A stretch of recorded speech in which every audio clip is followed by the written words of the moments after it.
ایک غلام تھا، ایک دن وہ کام پر نہ گیا تو اس کے مالک نے سوچا کہ مجھے اس کی تنخواہ میں کچھ اضافہ کر دینا چاہیے تاکہ وہ زیادہ دل لگی سے کام کرے اور آئندہ غائب نہ ہو۔ اگلے دن مالک نے اس کی تنخواہ سے زیادہ پیسے اسے دیے تو اس نے خاموشی سے رکھ لیے، لیکن کچھ دنوں بعد دوبارہ غیر حاضر ہوا تو اس کے مالک نے غصے میں آ کر اس کی تنخواہ میں کیا گیا اضافہ ختم کر دیا اور اس کو پہلے والی تنخواہ دی۔ غلام نے اب بھی خاموشی اختیار کی تو مالک نے کہا، جب میں نے اضافہ کیا تو تم خاموش رہے،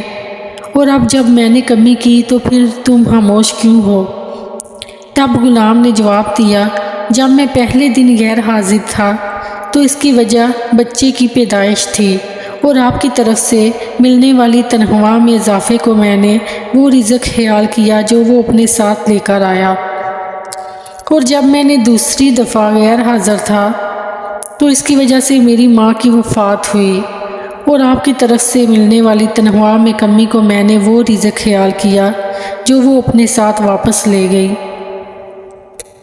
پھر میں اس رزق کی خاطر کیوں پریشان ہوں جس کا ذمہ خود خدا نے اٹھایا ہوا ہے؟